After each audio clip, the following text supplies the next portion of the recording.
Приветствую вас! Где бы вы ни смотрели меня, на каком бы языке ни говорили и к какой бы культуре ни принадлежали, я от всего сердца желаю вам здоровья.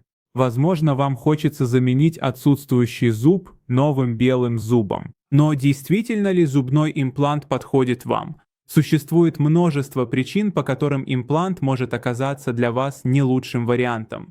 И в этом видео я хочу поделиться с вами этими причинами, чтобы вы хотя бы знали, что собираетесь с собой делать. Также я собираюсь ответить на очень важные вопросы по этой теме.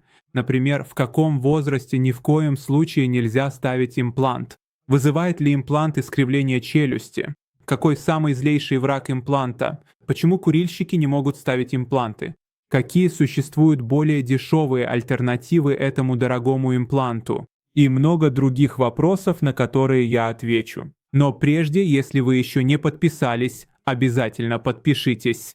И нажмите на колокольчик рядом, выбрав «Все», чтобы не пропустить эту достоверную медицинскую информацию о здоровье. Итак, чтобы понять что-то, сначала нужно узнать, что это такое и что оно должно делать в нашем теле. Зубной имплант – это по сути винт, который устанавливается в вашу кость, и он предназначен для замены одного или нескольких зубов. Но прежде всего у вас должна быть здоровая и подходящая кость, потому что этот винт будет установлен в вашу кость. Затем нужно подождать около 3-4 месяцев, чтобы ваши костные клетки доросли до поверхности импланта.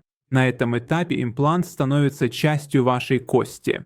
После этого стоматолог приступает к изготовлению зуба, который будет установлен на этот имплант. Это вся работа, которую они делают, и она занимает около 6 месяцев.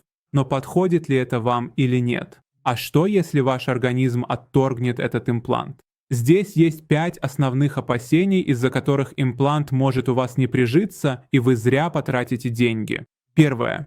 У вас неконтролируемый диабет. Основная причина в том, что если ваш организм не будет восстанавливаться должным образом, ваша кость вокруг импланта не сформируется правильно, и процесс имплантации закончится неудачей. Второе. Вы принимаете препараты, укрепляющие плотность и рост костей. Это лекарства, которые обычно назначают для лечения остеопороза. Если вы принимаете эти лекарства, вы должны в первую очередь сообщить об этом своему стоматологу. Ох, как же часто это случается и сколько проблем это создает. Обязательно скажите своему стоматологу, и очень важно, принимали ли вы их в течение длительного времени или периодически.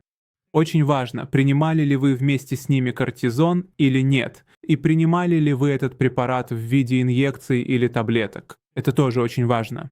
Если вы об этом не скажете, существует большая вероятность, что приживление вашего имплантата займет очень-очень много времени. Номер 3. Толщина здоровой кости. Должно быть достаточное количество кости достаточной толщины. Если край кости очень тонкий, имплантат не только может не прижиться, но даже сам может стать причиной перелома кости. Но это не значит, что нужно на этом ставить крест и ничего нельзя сделать. Нет. Можно нарастить кость, можно сделать костную пластику, и существует даже много методов для укрепления и стимуляции роста кости. Но один из самых важных вопросов – это в каком возрасте подходит установка имплантата, а в каком возрасте его вообще не следует ставить. В целом, я рекомендую женщинам до 21 года и мужчинам до 25 лет не ставить имплантаты, за исключением особых случаев и после тщательного изучения роста кости. Потому что, когда кость еще растет, если вы поставите имплантат, это нарушит эстетику вашего лица, а также создаст функциональные проблемы. Почему? Потому что кость, зубы и ткани вокруг имплантата все еще растут и меняются. Но имплантат, который вы установили, все еще находится там, где его установили много лет назад. Проще говоря, кость растет, а имплантат остается на своем месте и не меняется с ростом кости. А как насчет пожилых людей?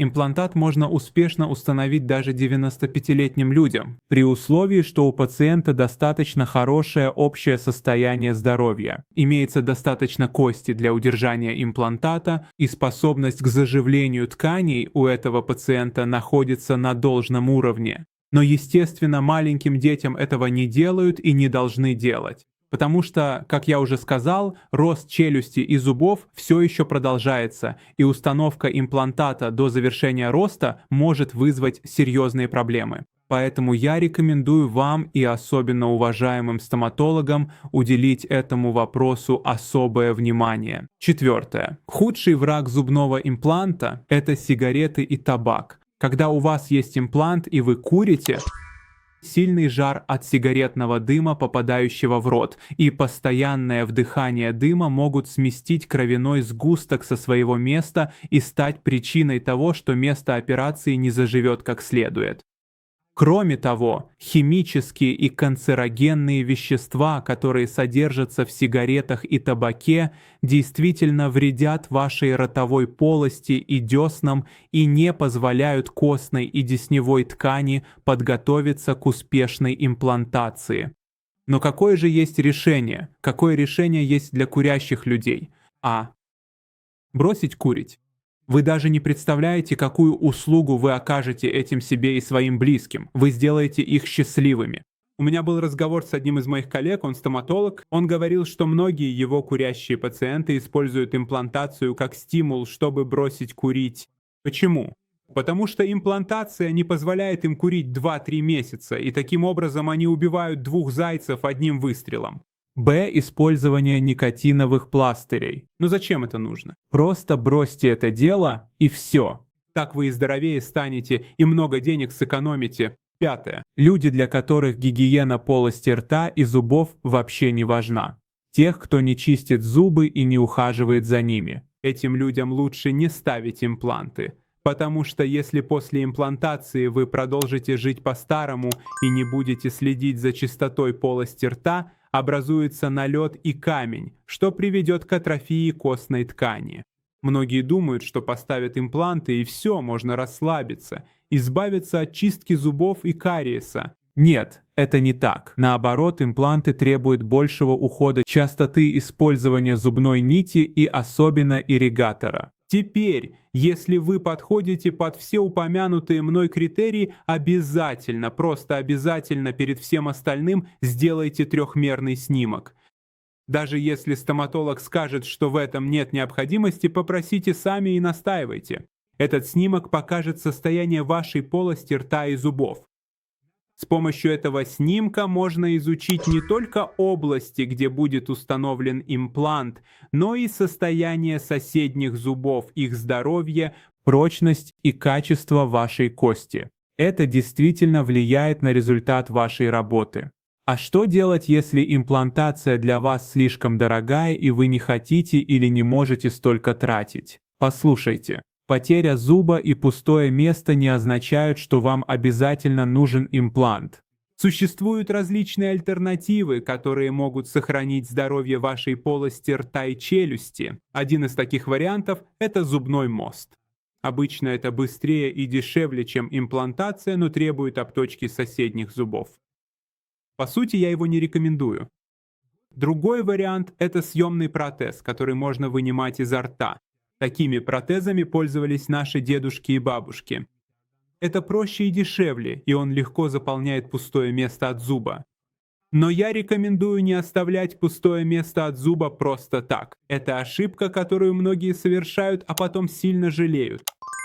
Пустое место от зуба обязательно нужно заполнять, потому что когда освобождается место одного зуба, соседние и противоположные зубы пытаются сдвинуться в сторону этого пустого места. Это приводит к смещению зубов, опусканию верхнего зуба, если отсутствует нижний, изменению прикуса, а также к функциональным проблемам с жеванием и даже с речью. Заполнение пустого пространства, будь то имплантом или зубным протезом, помогает сохранить ровное положение ваших зубов, чтобы здоровье вашей полости рта и челюсти не подвергались опасности. Что ж, а теперь обязательно посмотрите видео выше. А про видео ниже и говорить не нужно, насколько полезна в нем информация. Посмотрите сами и все поймете. Я даже не прощаюсь, потому что знаю, что в одном из этих двух видео мы с вами снова увидимся.